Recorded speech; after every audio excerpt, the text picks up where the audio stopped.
Good morning sa mga kababayan natin diyan sa sa Pilipinas. Ako pala yung nag-dirty finger kanina. So, gusto ko lang sana naman umabot ito kay sa mahal naming Pangulong Presidente. Sana yung mga naninira sa Pangulo natin sa Pilipinas, sana lahat kayo magka-virus sana. Yung alam nyo, yung mga ginagawa niyong paninira sa Pangulo natin, hindi maganda eh. Kasi alam naman natin talaga na binabayaran lang kayo sa kabila para sirain yung presidente natin. Bakit ayaw nating tanggapin na lahat ng ginagawa ng presidente natin ay tama? Bakit ayaw natin tanggapin na tumatanggap lang tayo ng pera sa kabila, at sa kabila ng lahat, gagamit tayo ng mga iba't ibang mga account para sirain yung presidente natin? Ang kakapal naman talaga ng mga mukha nyo eh. Sa totoo lang. Puro kayo panira kay Duterte eh. Hindi nyo na kasi nakikita yung mga ginagawa ni presidenteng maganda. Ginagawaan nyo siya ng mga kahit ano-ano mga kasalanan na hindi naman ginagawa ng ating presidente. Para sa kabila para dyan sa kabilang mga galit na galit sa akin dahil sa pag-post ko na sinasabihan pa akong anti-Christ ako, kakampi ko si Duterte. Siyempre, ang presidente kasi dapat mahalin, hindi dapat bastusin. At saka kayong puro reklamo yan sa Pinas, umalis na kayo. Ano pang hinihintay nyo dyan? Bakit nandyan pa kayo hanggang ngayon? Huwag nyo sabihin, noong tumakbo si Duterte, hindi nyo siya binoto. Di ba binoto nyo? So ngayon magrereklamo kayo. Kasi binabayaran nga kayo siguro dyan sa kabila. Huwag naman kayong ganyan. Bakit hindi natin tanggapin yung katotohanan? Na kahit anong gawin natin, mas talaga si Duterte. Mas maganda talagang ginagawa niya. 'Di ba? At saka yung mga nagagalit kanina sa post ko, dahil nga nag-fuck you nga daw ako. Ipaliwanag ko lang, yung pag-fuck you ko, para yun sa mga taong naninira sa ating Pangulo. Wala nang magawa sa buhay, kundi maninira at maninira lang. At saka kayo naman sa kabila, huwag kayong puro panira. Manalamin muna kayo bago nyo salaminan yung Pangulo natin. Kasi alam nyo, minahal namin yung Pangulo namin eh. Sa lahat ng Pangulo na kita ko, sa lahat ng Pangulo na dumaan sa Pilipinas, kay Duterte ko lang talaga nakita yung mga magandang ginagawa eh. At saka kayo mga puro panira, magka-virus sana kayo. Kayo ang dapat lumayas dyan sa Pinas. Nakabuisit na kasi kayo eh. Wala na akong ibang makita sa news feeds ko. Puro panira, puro Duterte. Bakit hindi nyo sabihin normal? Magsasabi pa kayo na si Leni Robredo may ginagawa. Alam nyo ba kung bakit? Ganyan kasi yan. Kung busy ang presidente, dapat kasi ang gagawa ang vice president.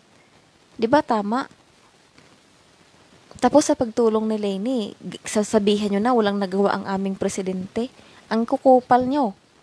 Ang kakapal ng pagmumukha nyo, mukha kayong pera. Mag-ayos kayo. Ang putang ina kayo. Nakakabuisit kayo ah. Puro kayo panira kay Pangulo. Ang ganda kaya ng ginawa ng Duterte sa Pilipinas.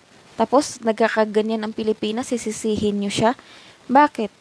Ang Pilipinas lang ba nagkakaroon ng ganyang problema? Lahat ng mundo may nagkakaganyang problema. At saka hindi kasalanan ng Pangulo yan. Ang Pangulo namumuno lang. Hindi yung sa kanya galing yung virus. Grabe naman kayo kung makapag-post kayo sa kabilang panic. Wag naman kayong ganyan. Maging fair naman kayo.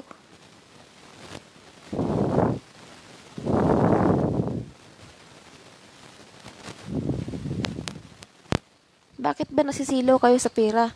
Malaki bang binabayad sa inyo sa kabila? Hindi kami binabayaran ni Duterte. Pero minahal namin siya. Kasi alam nyo kung bakit? Ang ganda ng ginagawa niya eh. Eh kayo, mga mukhang pera. Tapos kayo pang may lakas manira sa Pangulo natin. Ayaw nyo pala sa Pinas eh. Lumayas kayo sa Pinas. Huwag nyo akong pagsabihan na hindi ako ang may-ari sa Pinas. Yes, I know. Hindi ako may-ari ng Pinas. Pero sa ginagawa nyong pangbabasto sa ating Pangulo, mas mabuti pa siguro umalis na lang kayo. Hindi porket mag kayo, puro kayo daldal. Mga mukha kayong pera.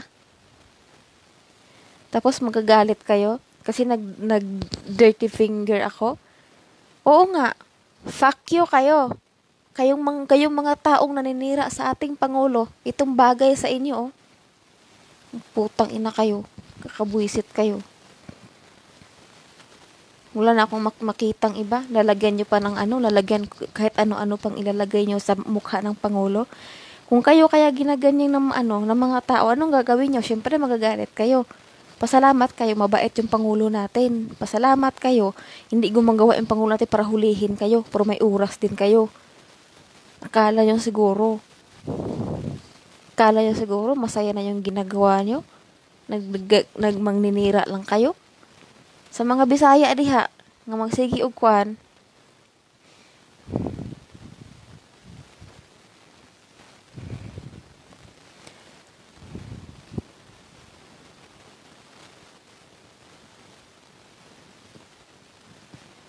kanang mga Bisaya diha nga magsigi og pangdaot sa ato ang presidente, maghilo mo, magpuyo mo. Ang ako pay ninyo manghinlo mo sa inyong mga balay.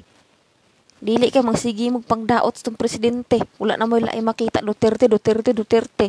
Ako pa ninyo na magbigti na lang mo. Mga mura mog naog mga kwarta, mga animal mo, mga Bisaya mo diha uban. Ako Bisaya man ko, pero ang uban Bisaya manggod kontrahon ang presidente. Sa una, di ba gibuto gyapon ninyo ang presidente?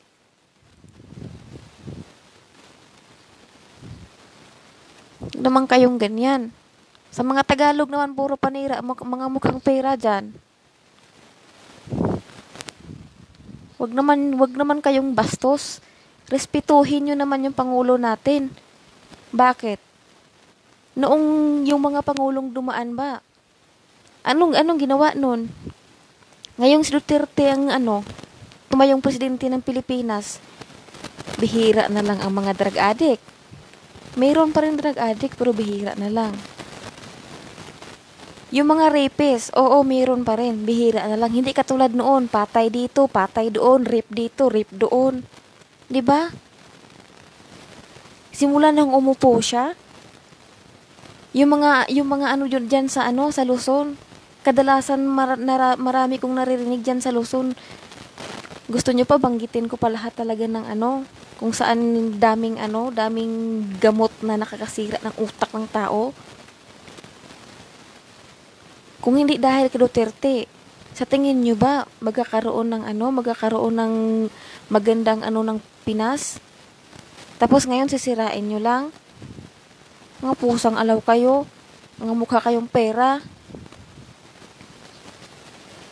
Magkano bang bayad sa inyo every post? Nakikita nga natin yung ebidensya pa kayo, nagre-reason pa kayo. Mga pusang alaw kayo. Normal si Leni tutulong. Kasi kaya nga may vice president eh.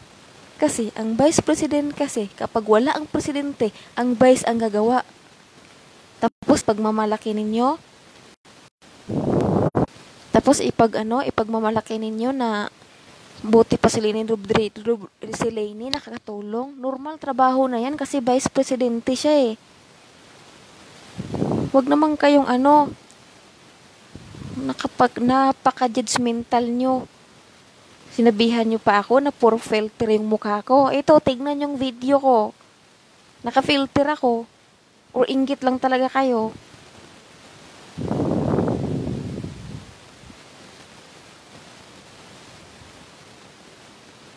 Hello pala dyan sa sa Hong Kong. Mag-iingat kayo palagi dyan.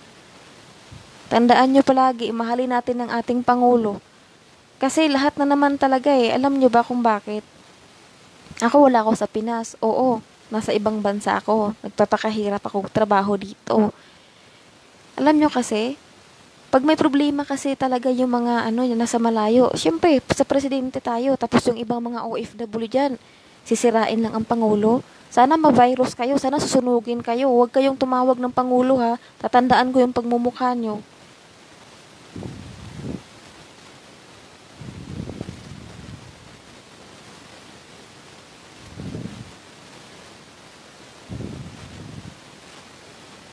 Yung mga ano, yung mga OFW dyan, na puro panira kay sa mahal nating Pangulo.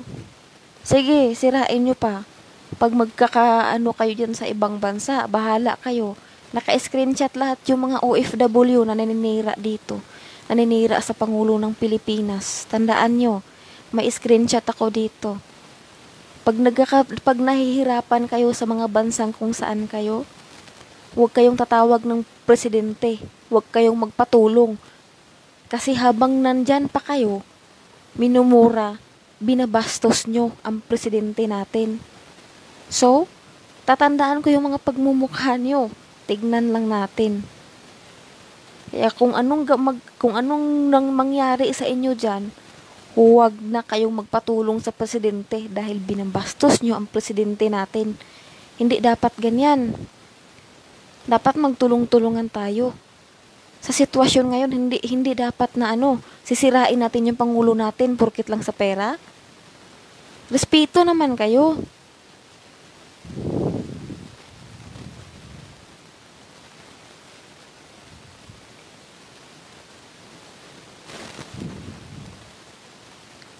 Sa mga OFW na nasa mga kahit saang bansa ngayon na nababasa ko kanina na puro panira na sa kampo ni Duterte.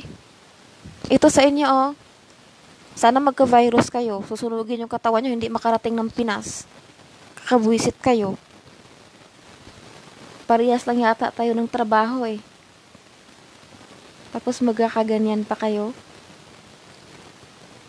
Porkit binigyan lang kayo ng pera, na kayo, maninira na kayo sa ating Pangulo. Lakas naman ng loob ng mga kupal.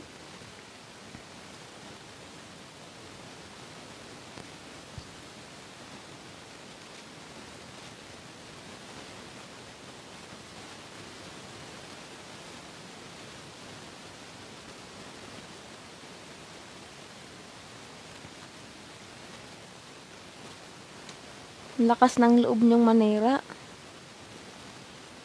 Tapos nung nagpunta si Pangulo natin doon sa dahil na nga stranded, pagsasabihan yung edited yung picture. Paano naging edited yun? Siya naman talaga yun dahil ang Pangulo natin napaka hindi mukhang mayabang. Simple lang.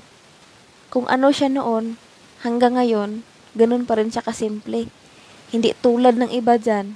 Nakaapak nga lang ng malaking mall. Ayan na. Nag-iiba ng mga ugali. Respeto naman kayo. Kasi bakit? Kung wala kasi ang presidente natin, yung mga nangangailangan ng tulong sa yung mga nagkakaproblema sa ibang bansa. Sa tingin nyo ba maaayos yan? Tapos kayo, maninira lang kayo. Umayos kayo.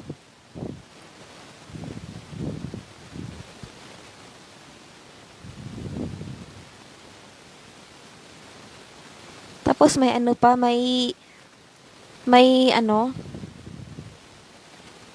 nag pa sa akin na sinabihan akong bakla daw ako. Filter yung pagmumukha ko.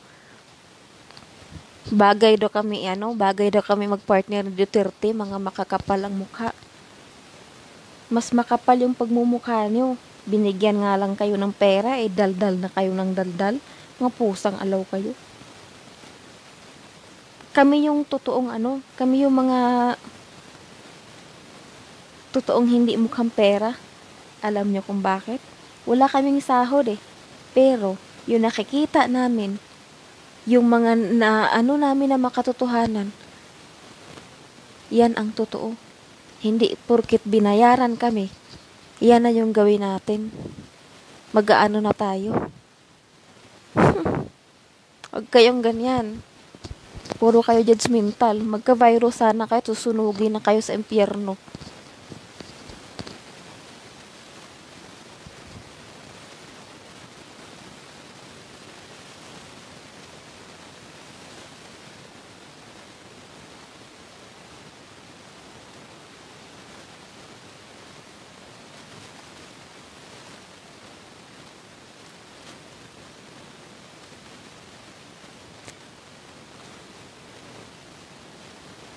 Mag mag-live ka na lang, dami mong daldal. Kyle, Akil, ikaw kanina ka pa talaga. Hindi ako nagdaldal. Sinabi ko lang ang totoo. Nagbulag-bulagan kasi kayo eh. Huwag naman kasi kayo magbulag-bulagan. Bakit hindi kayo gumising sa katotohanan? Bakit puro ano kayo, puro panira kayo? Tapos sabihan mo ako marami akong daldal. Kulang pa to, hindi mo pa ako kilala. Madaldal talaga ako. Lalot na't maninira kayo. Ang bastos kasi kayo eh. Dapat nandoon kayo nakatira sa ano eh, sa Wuhan eh. Dapat kayo yung na-virus doon. Hindi dapat kayo dito eh. Mga plastic kayo. Pira lang palang katapat sa inyo, mga patay gutom kayo. Tapos sabihan niyo ako, patay gutom ako. Nagpakahirap ako magtrabaho dito eh. Masarap kasi mabuhay kapag pinaghirapan yung pera. Hindi yung pinupulot lang kung basta-basta. 'Di ba?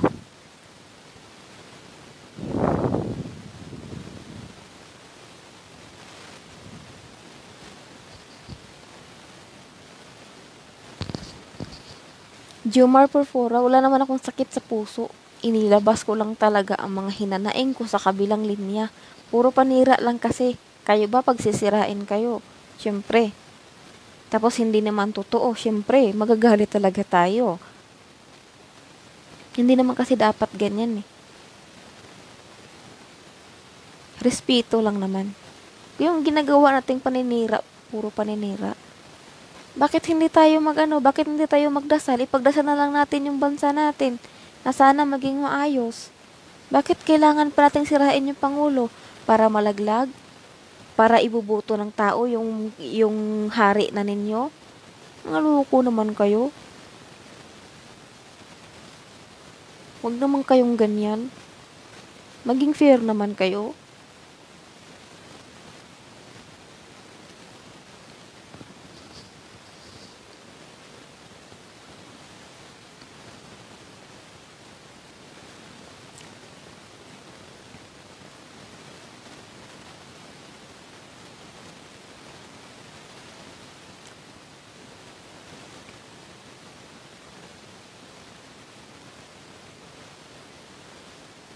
Tapos may nag-ano pa sa akin kanina na ano daw, bakla daw ako. Bakla, sampalin kita dyan eh.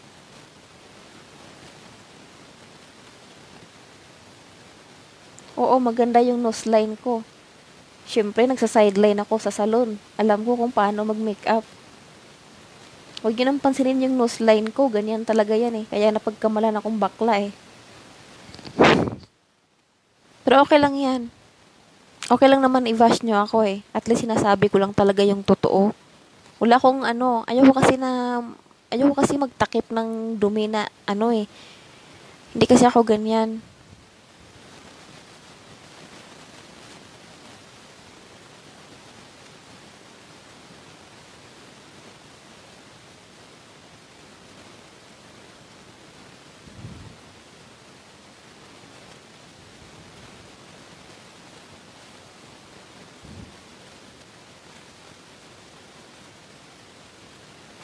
Kaya nga, dapat naman kasi, dapat nating gawin, magdasal na lang tayo. Hindi yung puro na lang panira.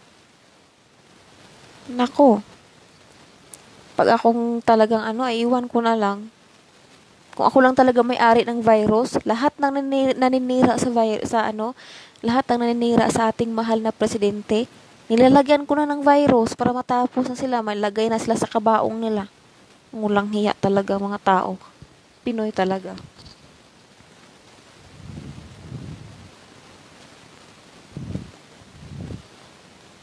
Tapos may nag-PM pa sa akin. Sabi niya, magkano bang binayad sa'yo? Hindi ako binayaran. Hindi naman ako mukhang pera eh.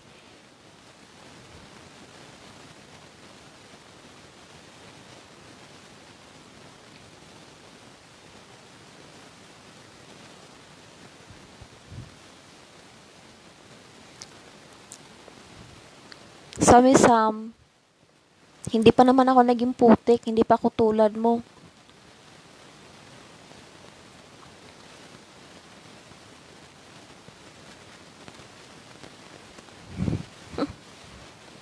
Ang pusang alaw talaga.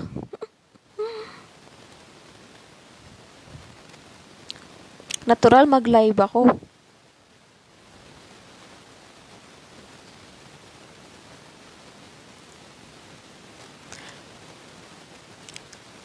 Hello pala kay Libradelia. At sa lahat ng sa lahat ng nanonood ngayon, at sa lahat ng sumusuporta sa ating mahal na Pangulo. Maraming salamat sa inyo. Kasi nakikita niyong katotohanan, nakikita niyong mga magagandang ginagawa. Salamat sa pagtangkilik. Hindi tulad ng iba dyan, puro na lang panira. Bigyan lang ng pera, wala na. Gagawin na ang lahat, makapanira lang. Mga fake account naman. Oy, shout out pala dyan sa mga sa mga puro panira kay presidente namin. Gusto niya pala ng gusto niya palang manira. Huwag kayong gumamit ng huwag kayong gumamit ng mga iba't ibang mga mukha. Pakita niyo mga mukha niyo. Kukupal niyo. Ilabas niyo yung mga mukha niyo, hindi yung gagawa kayo ng mga account na bago tapos maninira lang kayo. Wala kayo, walang hiya kayo.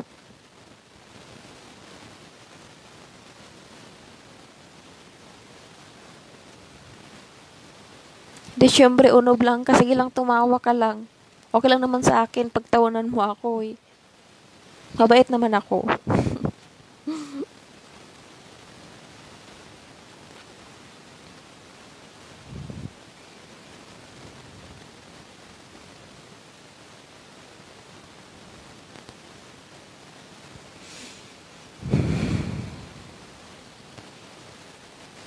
Maraming salamat mga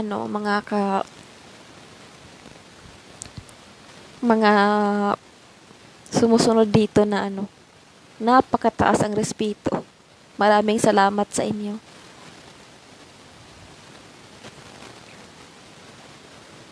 At saka balikan ko lang yung mga taong naninira. Bigti na kayo. Ano pang hinihintay nyo? Bakit pa kayo nagtatagal dyan sa Pinas? Bigti kayo, oy. Okay, puro panira.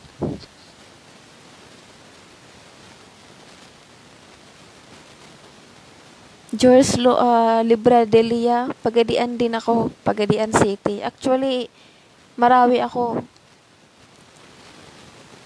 Pero sa Pagadian ako ngayon.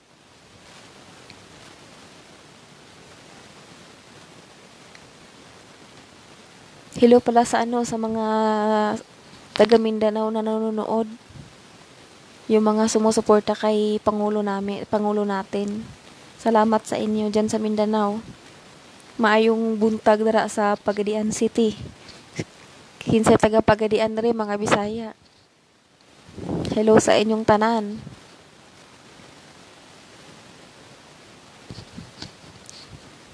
Maayo pa gani ang mga mga Bisaya kay pag maadtog Manila kabalo magtagalog. Ang mga Tagalog sa Manila na puro panira, maadtog Mindanao magnganga. Kalami ba ninyo pakanon og taig kabaw? Mingon pa mug Mingon pa mug tugkan bugyet ba to? Kung nabasa nagipos atong babae nga gilapad lang nawo. Lami kipas kang ba atong taig kabaw. Makitaan ko tong bayana to. Makapanira sa presidente nato. Udas.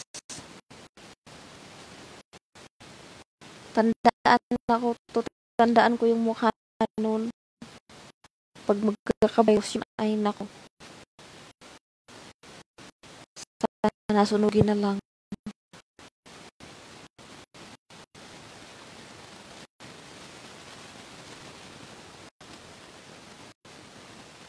Hello sa Tabato City. Salamat sa panonood. Salamat sa pagsuporta sa ating mahal na Pangulo. Tandaan nyo palagi, ang Pangulo ay dapat respetuhin, hindi dapat astusin.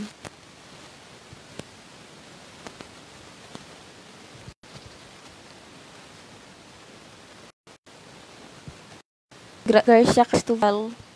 Akong kasing-kasing, okay pa man sir, di pa man siya daot. Puro hapit na ni madaot.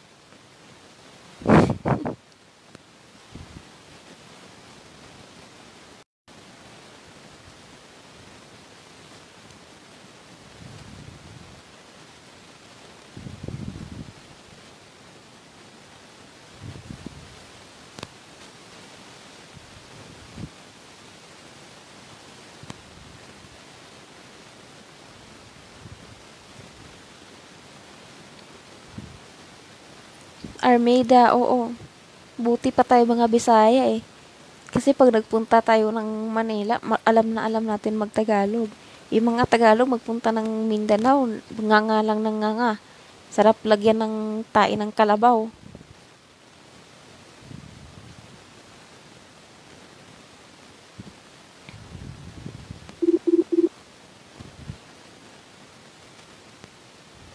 Kumakapanira sa Pangulo natin. Wagas. Sabagay, mukha namang virus yun eh. Tignan nyo nga ang mukha nun. Halos lahat ng naninira sa ating Pangulo, tignan nyo mga mukha. Mukhang virus talaga. Hindi lang virus ang meron, hindi lang corona ang meron eh, sungay pa.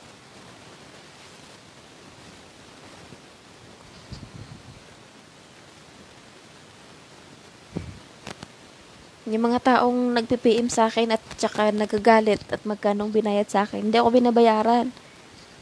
May wifi naman ako eh. Free wifi naman ako dito. Hindi ko naman kailangan magpabayad sa para lang manira. Para lang magkakaroon ng may pangload. Hindi naman ako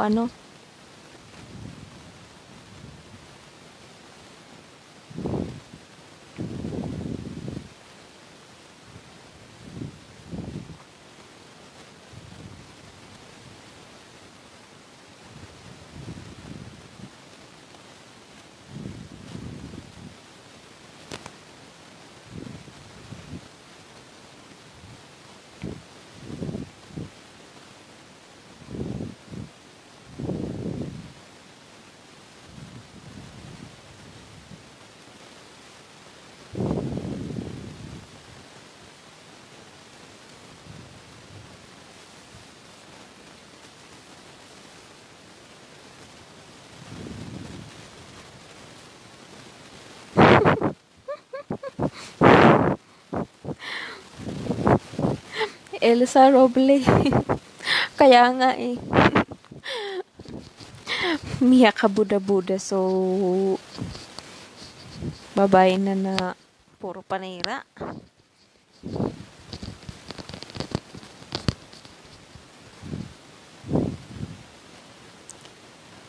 Alam nyo, sumali ako doon sa, ano ba yun?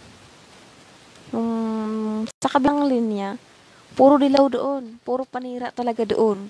May makikita amang Duterte doon, pero konti lang.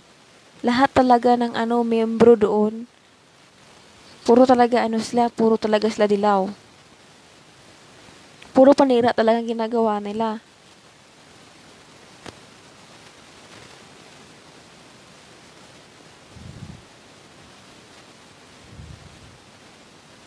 Sana naman yung lahat ng naninira sa presidente natin, dapat sana lagyan ng lagyan ng parusa, bigyan ng parusa. Ang kukupal ang pagmumukha ng mga taong yun. Parang pag namamatay sila, pag namamatay ba sila, maging gold siguro sila kapag ganyan ang ginagawa nila. Isipin nyo palagi, mga kabayan, pag namamatay tayo, isa lang uuwian natin, magiging abo din tayo. Kaya wag tayong wag tayong panay-panira ng tao. Bago tayo manira ng tao, tignan naman natin sarili natin. Manalamin muna tayo. Mag-ikot-ikot muna tayo sa bahay. Ganyan lang. Hindi yung, ito, ganyan, ganyan, ganyan. Ay, Diyos ko, Lord. Nagsisimba pa kayo kung magaganyan man lang kayo.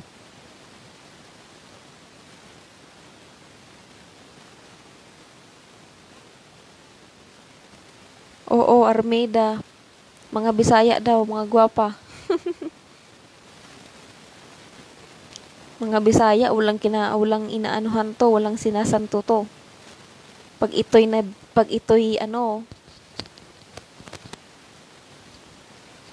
ito'y binabastos, iwan. Magkikita talaga tayo sa impyerno.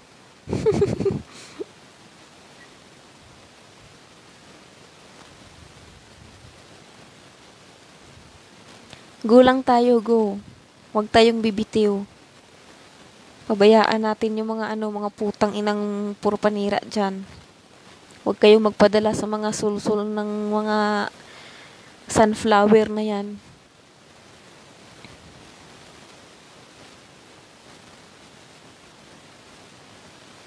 At saka yung nagsasabing bakla ako, rito kada, lahat-lahat kung ano-ano na lang sinasabi para lang siraan ako. Sana kung saan ka, malunod ka sana sa tubig at hindi ka na makauwi. Pero hindi ako galit sa'yo. Masaya ako, alam mo kung bakit? Naging trending ako sa sinabi mong bakla ako eh. Kakatawa ka naman. Nira ka pa ng manira. Pag sabihin mo pa ako ang prinsesa ng presidente na may sungay. Kapal naman pagmumukha mo, sir. Lalaki ka pa naman. Tanda mo na. Hindi ka na aabutan ng 5 years, oy, mamamatay ka din. Atakihin ka sa puso, kakaingit mo sa akin. Bahala kayong magagalit kayo sa akin dyan. Sasabi lang ako ng totoo.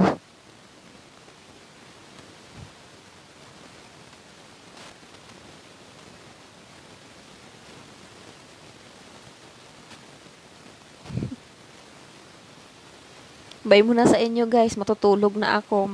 Alas 4 na. Alas 3 na dito. Alas 3 ng madaling araw, hindi pa ako nakatulog. Dahil natapos ako sa trabaho ko. Alas 2 yata kasi tinapos ko yung pagdidecorate. Kasi bukas may parang may yata sila. Kumbaga party. Kahit lockdown, magpaparty-party pa rin mga luka-luka dito. Ayun, tinapos ko lang yung pagdidecorate ko. So, ayun. Hindi ako nakatulog.